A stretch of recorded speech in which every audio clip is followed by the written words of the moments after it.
हमारे खुदावन यीशु की अंजील मुक़द्दस मत्ती के मुताबिक उसका 23वां बाब पहली 12 आयत। एक दिन यीशु ने हजूम और अपने शागिर्दों से बात करते हुए कहा कि फकीह और फरीसी मूसा की गद्दी पर बैठे हैं, बस जो कुछ वो तुमसे कहें वो सब अमल में लाओ और मानो, लेकिन उनके से काम ना करो, क्योंकि वो कहते हैं मगर करते नहीं।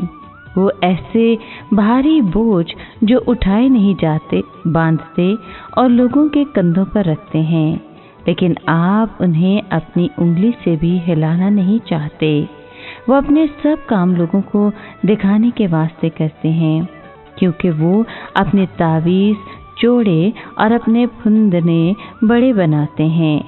वो ज़ियाफ़तों में सदर नशीनी और इबादत खानों में आला दर्जे की कुर्सियों और बाज़ारों में कोण निशात और आदमियों से रब्बी कहलाना पसंद करते हैं, मगर तुम रब्बी ना कहलाओ, क्योंकि तुम्हारा मुर्शद एक ही है और तुम सब भाई हो।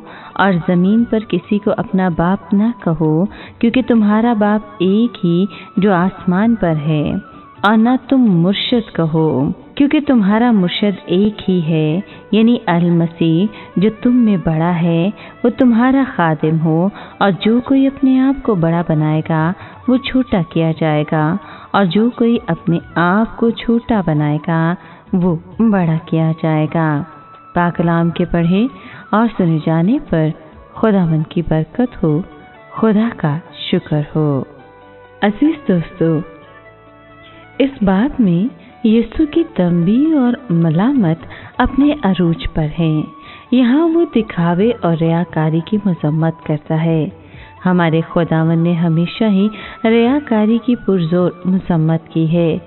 अब वो रियाकार फरीसियों पर सख्त अफसोस का इजहार करता है।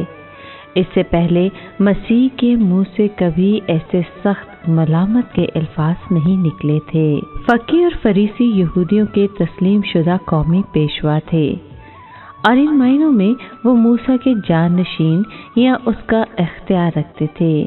उनकी अखलाकी तालीम में बहुत सी बातें अच्छी और काबिल तकलीद थीं, लेकिन मसीह ने उनके नमूने की पैरवी करने से मना किया, क्योंकि वो जिस बात की तालीम देते थे उस पर खुद अमल नहीं करते थे। इस बात में मसीह यीशु रियाकारी की मुख्तलिफ 8 सूरतों पर बार बार अफसोस का इजहार करता है। फरीसी ज़ाहिरन बड़े बाअखलाक और रास्तबाज नजर आते हैं, लेकिन उनका बातिन नापाकी और गंदगी से भरा हुआ था। ऐसी रियाकारी आजकल भी देखने में आती है, लेकिन आइए हम अपने दिलों को परखें और हर किस्म की रियाकारी से बचें। आमीन।